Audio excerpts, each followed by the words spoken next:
Hi, I'm Dr. Stacy Lauro, and I'm a neuropsychiatrist, and I've been practicing for 25 years.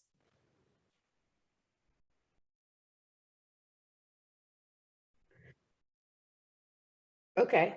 So yeah, we go by the what's called the Diagnostic and Statistical Manual, and the definition of narcissism has under it a bunch of traits that, when you have a certain amount, will add up to receiving that diagnosis. I think for lay people, the most important traits are uh, exploitive behaviors. Because, for example, sometimes the need for admiration doesn't come across to other people, and other people won't really, if they know the person also, they won't really get it. So it's better to just speak about the behaviors that are going on and what you need help with when talking to your friends. And I'm of the mindset now, and I wasn't always this way. The field of psychiatry hopefully is changing. I think labeling people and speaking negatively brings negativity back to you and doesn't make you feel good. So I think it's okay to need help and to say, I feel like this is what's going on. What do I do about it? How do I handle it?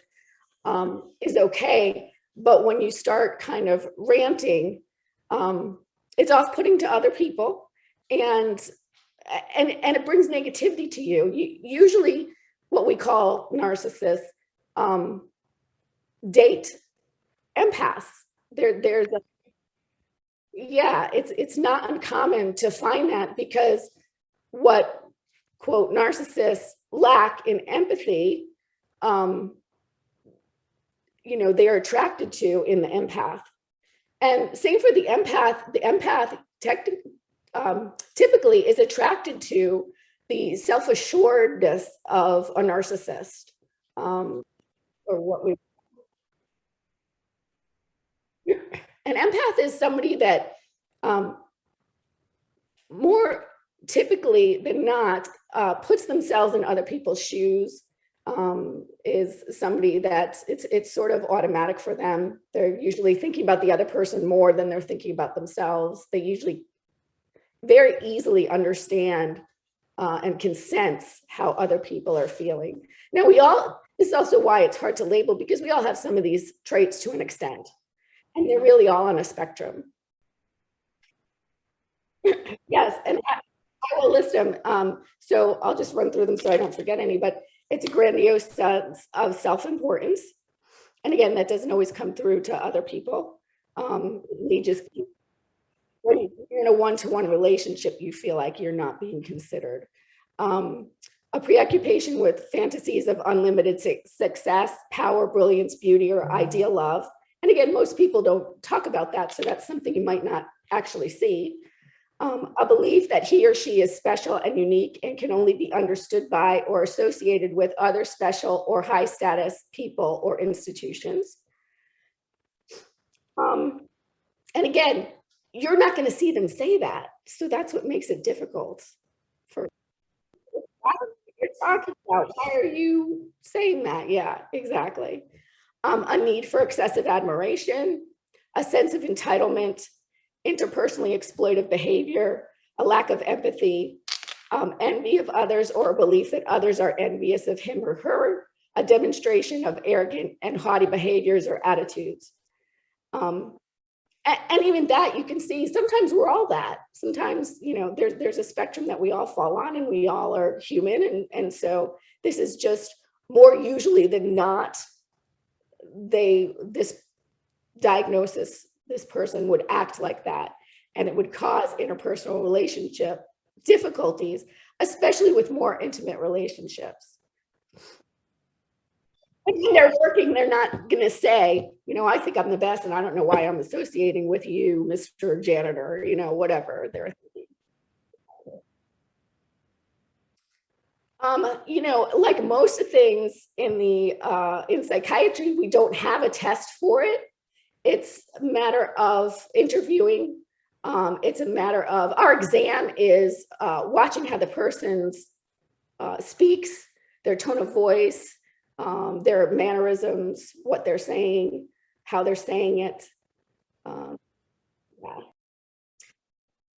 So I think that there is an initial genetic basis for all of our personalities, and then it's shaped by the environment.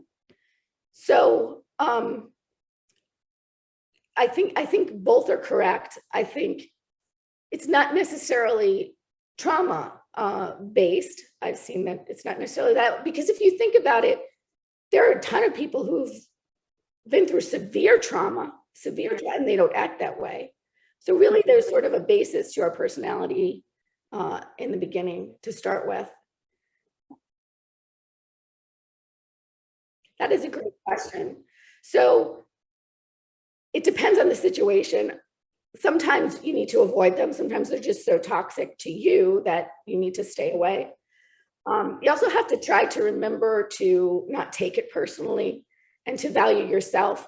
Sometimes people that are on the empathic end of the spectrum, that is one of their difficulties, is that they tend to look to other people to give them their value more so. I mean, we all do that to an extent, but more so, especially if they care about the person. And so you have to just really try to work on your own self-esteem and self-assuredness. Again, I think we find people often and admire qualities that we tend to lack. But then in the extreme, we kind of feel like, oh, that's wrong to do or whatever. But I think it's also speaking to something that you could work on balancing, which I know I've had to do. A lot of psychiatrists, a lot of psychologists, a lot of nurses are in this position where they fall on the empathic end of the spectrum. But really, they also need to work on some things, and that would be their own holding on to who they are, knowing who they are, despite what somebody is telling them. When you're in a relationship like this, they can stir up a lot of anxiety, anger, and that's where you start losing track of yourself and drawing negativity towards you. So again, that's why I say it is best to sort of stay away from them and try to hold on to who you are and try to get regrounded by people that do know you and the people that do trust you if you need that reassurance at that time.